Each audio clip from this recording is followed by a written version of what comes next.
ভিডিওতে ভিউজ আনতে হলে যে টিপস অ্যান্ড ট্রিক্সগুলো আছে সেই বিষয়টা আজকে শেয়ার করব আপনাদের সাথে। আসসালামু আলাইকুম, কেমন আছেন সবাই? আশা করি সকলেই ভালো আছেন। আলহামদুলিল্লাহ, আমিও ভালো আছি। আজকে একটি মজাদার রেসিপি শেয়ার করতে যাচ্ছি, সাথে থাকছে আপনার ভিডিওতে কিভাবে ভিউজ আনতে পারেন তার কিছু টিপস অ্যান্ড ট্রিক্স। তো এখানে আমি ইলিশ মাছের দু পেঁয়াজা করছি। তো আপনারা দেখতে থাকেন, আমি পরবর্তীতে হয়তো বলে দিব যে কিভাবে আসলে রান্নাটা করেছি।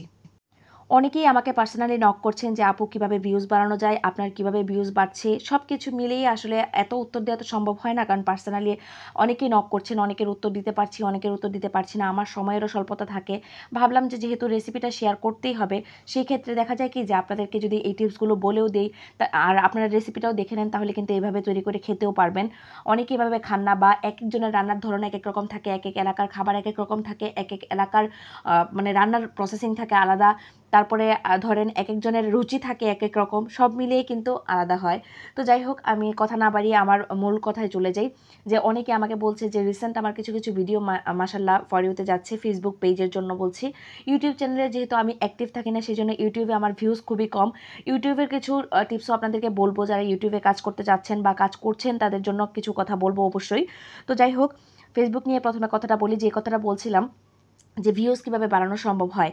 কারণ ফেসবুকের কিছু কিছু আপনার নিয়মের পরিবর্তন হয় কয়েকদিন পর পর, প্রত্যেক মাসে পরিবর্তন হচ্ছে, দরকার পড়লে মাসে 2 বার করেও পরিবর্তন হচ্ছে, এরকম হচ্ছে। নতুন কিছু আপডেট এসছে, সেই আপডেটগুলো আমি আপনাদেরকে জানানোর চেষ্টা করব যদি আমার সময় আসলে হয়। আজকে যে ভিডিওর টাইমারটা দিয়েছি তাতে যদি আমার সময়টা থাকে তাহলে কিন্তু আমি জানাবো।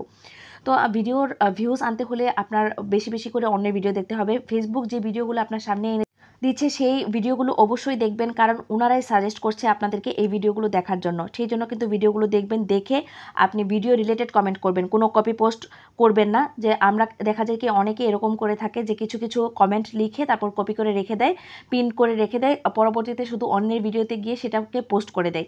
কপি পেস্ট যাকে বলে আর কি, কপি পেস্ট করতে যাবেন না, কারণ বারবার যদি একই কমেন্ট করতে থাকেন তাহলে কিন্তু কমেন্টও ব্লক খেয়ে যাবেন। এটা কিন্তু ইউটিউবের ক্ষেত্রেও প্রযোজ্য। আসলে কি জানেন, আমরা কিন্তু অনেকেই জানি না যে আসলে অতিরিক্ত কমেন্টের ফলেও কিন্তু কমেন্টের ব্লক খেতে হয়, এবং কমেন্ট করারও কিছু ধরন আছে। আপনি যদি সবসময় চান যে আপনি মানে একই ক্যাটাগরির কমেন্ট করবেন, আপনার যার ভিডিওটা দেখছেন তার ভিডিওতে কি আছে সেটা না জেনে আপনি কমেন্ট করেন, তাহলে কিন্তু আপনি মানে পোস্ট রিলেটেড কমেন্ট করলেন না, তাতে কিন্তু উনারও সমস্যা হবে এবং আপনারও সমস্যা হবে। আপনার পেজ নিয়ে কিন্তু খুব বেশি দূর আগাতে পারবেন না। একটু সময় করে হলেও সুন্দর করে কমেন্ট করার চেষ্টা করবেন, ভিডিওটা দেখে ভিডিও রিলেটেড কমেন্ট করবেন। আর এদিকে আমি আসলে আমার ইলিশ মাছটা রান্না হয়েই গিয়েছে প্রায়, আমি তারপরে বলে দিচ্ছি, যেহেতু খুবই অল্প সময়ের জন্য রান্নাটা করেছি, আপনাদের সাথে খুবই কম টাইমারে আসলে রান্নাটা শেয়ার করেছি।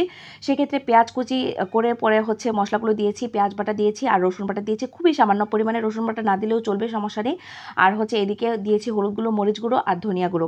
জিরে গুঁড়ো অবশ্যই ব্যবহার করবেন না, তাহলে কিন্তু ইলিশ মাছের যে ফ্লেভারটা সেটা নষ্ট হয়ে যাবে। আর চাইলে কিন্তু আপনি রসুন বাটাটাও স্কিপ করতে পারেন, রসুন বাটাটা না দিলেও সমস্যা নেই, কিন্তু রসুন বাটাটা দিলে আমার কাছে মনে হয় যে ভালো লাগে। তো যাই হোক, এইভাবে মশলাটাকে কষিয়ে তারপর মাছটাকে কষিয়ে তারপর রান্না করলাম। আর একটা ডিম ছিল সাথে, ডিমটাও দিয়ে দিলাম, ডিমটা লাস্টে দিয়েছি। আমার তরকারিটা দেখে বুঝতে পারছেন কতটা লোভনীয় হয়েছে, খেতেও কিন্তু অসাধারণ হয়েছিল। তো ভালো থাকুন, আল্লাহ হাফেজ।